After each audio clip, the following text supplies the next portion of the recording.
నమస్తే, welcome to our channel. నేను పద్మిని. ప్రస్తుతంతో పాటు సోషల్ యాక్టివిస్ట్ కృష్ణకుమారి గారు ఉన్నారు. మాట్లాడదాం.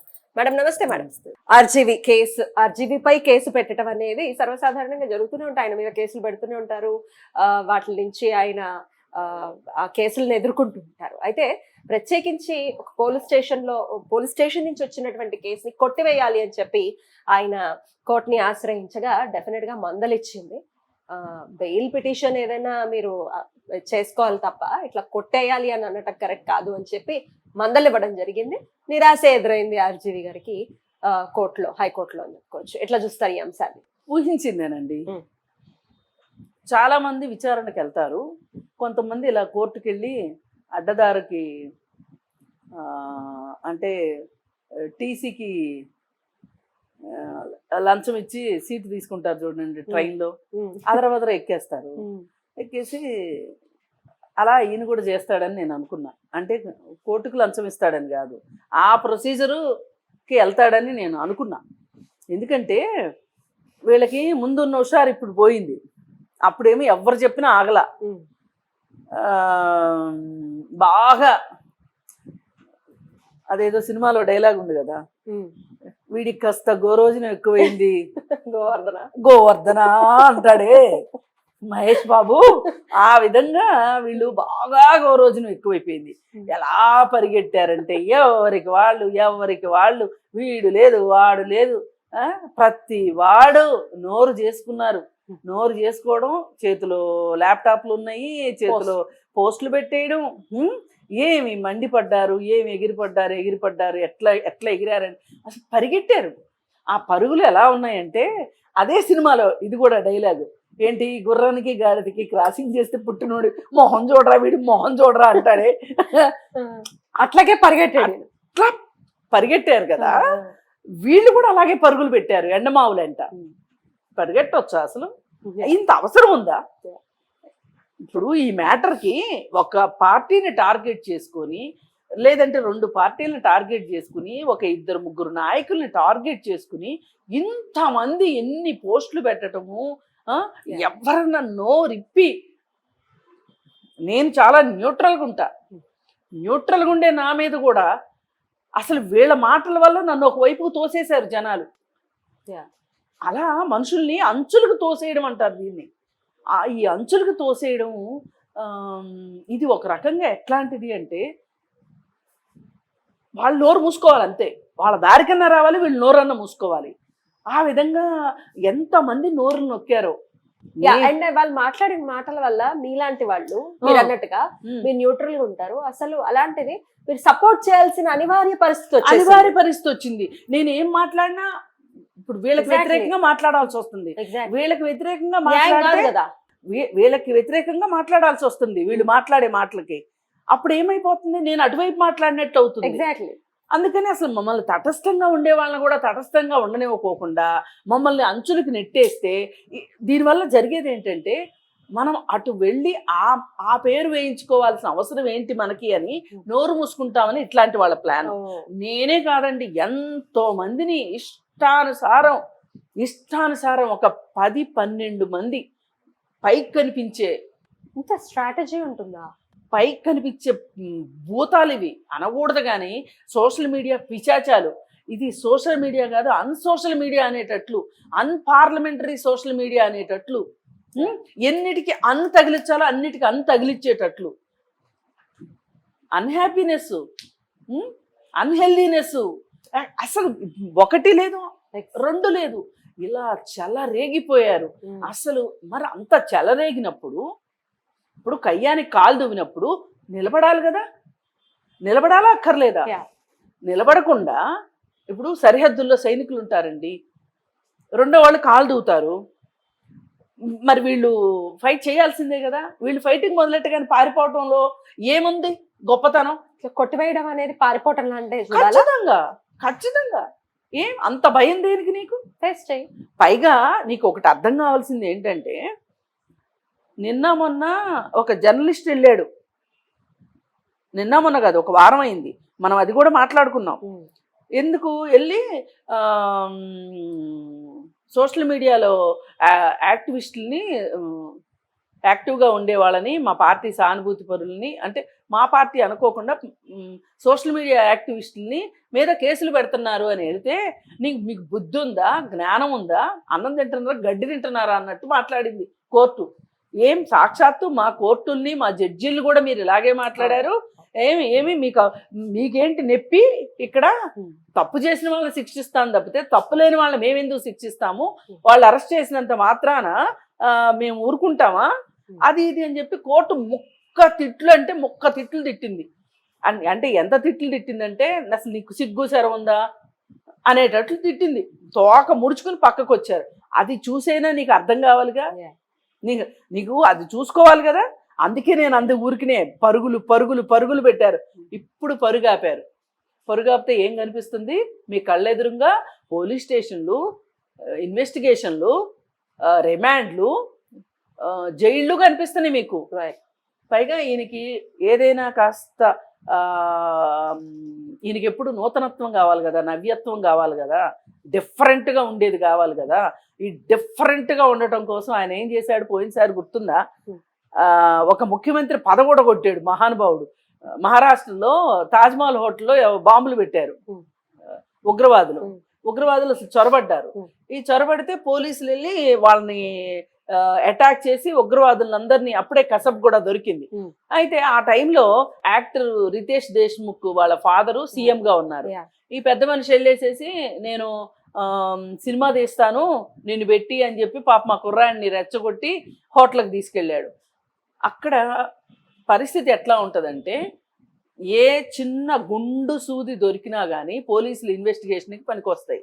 ఎవరైనా అక్కడికి వెళ్ళారు అంటే, అనుమతి లేని వాళ్ళు ఎవరు వెళ్ళినా సరే, వాళ్ళు ఎవరన్నా కావచ్చు, వెళితే వీళ్ళు ఏమైనా అక్కడ చెడగొట్టడానికి వెళ్ళారా అనే ఒక భయము డిపార్ట్మెంట్కి ఉంటుంది. అందుకని డిపార్ట్మెంట్ చాలా సీరియస్గా అయ్యి అసలు రామ్ గోపాల్ వర్మని తీసుకెళ్ళినందుకు గాను ఇంత బాధ్యతారహితంగా, అంటే మేమేమో పోలీస్ డిపార్ట్మెంట్ ఇంత కష్టపడి మేము అక్కడ ఆపరేషన్ చేస్తే టెర్రరిస్టులకి, వీళ్ళేంటి వెళ్ళి సినిమాలు తీసుకుంటానుకా అని చెప్పి ఇలాంటి వాళ్ళకి నువ్వు ఎందుకు అవకాశం ఇచ్చి అతను ఏ హోదాలో లోపలికి అడుగు పెట్టాడు అని చెప్పి ముఖ్యమంత్రి పోస్ట్ ఊడింది.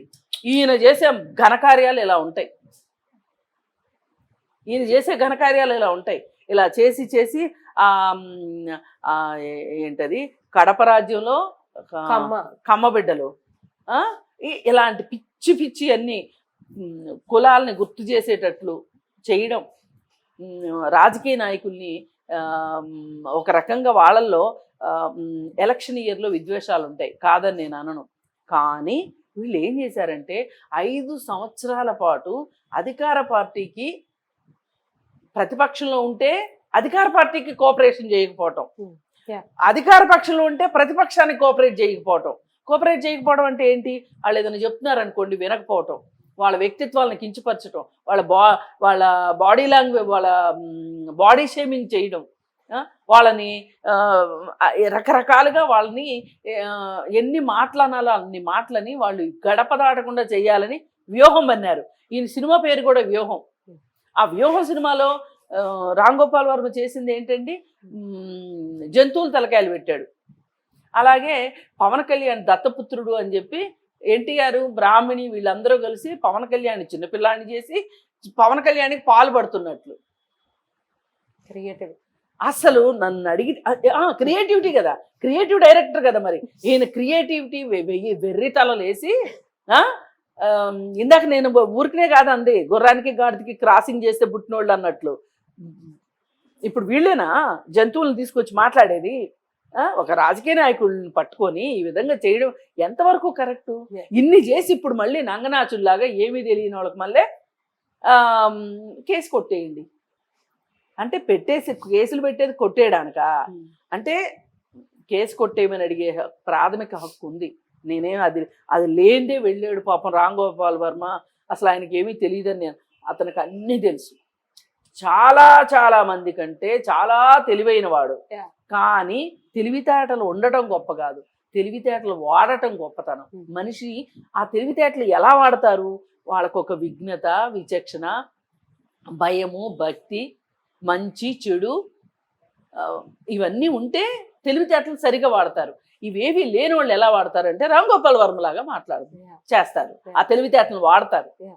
వాడి ఇలా మనుషుల ఆత్మస్థైర్యాన్ని దెబ్బతీసేట్లు, ఆత్మ గౌరవాన్ని దెబ్బతీసేటట్లు ఈ విధంగా మాట్లాడటం, చెయ్యడము, ఇవన్నీ చూస్తే ప్యాకేజీకి అమ్ముడు పోయాడు, ప్యాకేజీ స్టార్ అని పవన్ కళ్యాణ్ అన్నారు. అసలు మీ ప్యాకేజీలు ఏంటి చెప్పండి?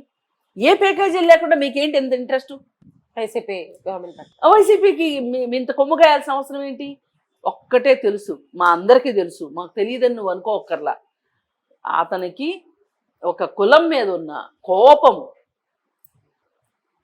ఆ కులం వాళ్ళు విజయవాడ సిద్ధార్థ కాలేజీలో చదువుకునే రోజుల్లో తనని ఇబ్బంది పెట్టారు అనే ఒక కారణము అది ఇప్పటికీ మనసులో పెట్టుకుని ఆ కక్ష తీర్చుకోవటం చూసారా. కానీ నేనేమంటానంటే కక్షలు మనుషులకు ఉంటాయి, ఎందుకు ఉండవు? ఉంటాయి, నేను కాదనట్లా. కానీ మన కక్ష మనం వ్యక్తిగతంగా తీర్చుకోవాలి చేతనైతే, అంతేగాని మొత్తం కులానికి ఆపాదించో. నువ్వు చేయడం వల్ల ఆ రాష్ట్రానికి నష్టం జరుగుతున్నా కానీ నువ్వు అసలు పట్టి పట్టినట్టు నువ్వేం చేయదలుచుకున్నావో అది. ఇదంతా చేసేది ఏంటి అంటే ఒక కులం మీద కోపం ఒక పక్క, రెండో పక్క అతనికి పాపులారిటీ కావాలి. నలుగురు అమ్మాయిలు వెళ్ళారండి, వెళ్ళి డీజీపీ దగ్గరికి వెళ్ళి, ఏమండి వాళ్ళు ఎవరో మార్ఫింగ్లు చేసి మా ఫోటోల్ని నగ్నంగా చూపెడుతున్నారండి, సోషల్ మీడియాలో పెట్టారండి అని చెప్పి వెళ్ళి పాపం వాళ్ళు ఏదో అర్జీ ఇచ్చుకున్నారు డీజీపీ దగ్గర. వాళ్ళు ఆ డీజీపీ రూమ్లోంచి బయటకు వచ్చారో లేదో కరెక్ట్గా అదే టైంకి రామ్ గోపాల్ వర్మ ట్విట్టర్ హ్యాండిల్ దగ్గర నుంచి ఒక పోస్ట్ బయటికి అవహేళన చేస్తారు. అసలు నీకు ఎట్లా తెలుసు ఇవన్నీ? వాళ్ళు డీజీపీ దగ్గర అపాయింట్మెంట్ తీసుకున్న సంగతి రామ్ గోపాల్ వర్మకి ఎలా తెలుస్తుంది? వైసీపీ వాళ్ళకి తెలిసే అవకాశం ఉంది, ఎందుకంటే అక్కడ నడుస్తుంది వైసీపీ పాలన కాబట్టి. డీజీపీ దగ్గర అక్కడి నుంచి ఉప్పొందితే వెంటనే లేదు అంటే ఇంకోటి జరిగి ఉండాలి. నీ ట్విట్టర్ హ్యాండిల్ వాళ్ళకి ఇచ్చేసేస్తే, పాస్వర్డ్ ఇచ్చేసేస్తే, ఓటీపీ చెప్పేస్తే వాళ్ళన్నా పెట్టుండాలి. దీన్ని దొంగలకు నీళ్లు మోయటం అంటారు కదా. ఇన్ని పనులు ఎందుకు చేసావు నువ్వు? మళ్ళీ ఇప్పుడు వచ్చేసేసి కేసు కొట్టి నన్ను రక్షించండి మహాప్రభు. నేనేమంటున్నానంటే అసలు మీకు మామూలుగా జరిగిన సంఘటనలు ఆధారంగా తీసుకొని సినిమాలు తీయటం మీకు అలవాటు కదా. ఫ్లాట్లో ఏదో దాన్ని ఏదో ఏమంటారు, సినిమా ఫ్లాటా, అది సినిమా ప్లాటా, ప్లాట్ కదా. దానికి వెనక వస్తే ఒకసారి జైలుకి వెళ్ళి చూడండి, జైలు జీవితం ఎలా ఉంటుందో మీరు ఎవరినో అడిగి తెలుసుకునే కన్నా మీ సొంత అనుభవంతో సినిమా తీయండి. అప్పుడు చంద్రబాబు నాయుడు గారు జైలుకి వెళ్ళినప్పుడు ఎగతాళి చేసిన వాళ్ళలో మీరు కూడా ఉన్నారు కదా. ఇప్పుడు మీరు కూడా ఒకసారి వెళ్ళరండి, చూసేస్తే బాగుంటుందిగా. పుణ్యం పురుషార్థం రెండు కలిసి వస్తాయి. ఏదో అంటారు స్వామి కార్యం స్వకార్యం అన్నట్లు కలిసి వస్తాయి కదా. మరి అంత మంచి అవకాశం మీ ముందు ఉండగా మీరు కోర్టుకి వెళ్ళి కేసు కొట్టేమని అడగడం ఏంటి? ఎట్టి పరిస్థితుల్లో కొట్టేయరు, మీరు హాజరు కావాల్సిందే.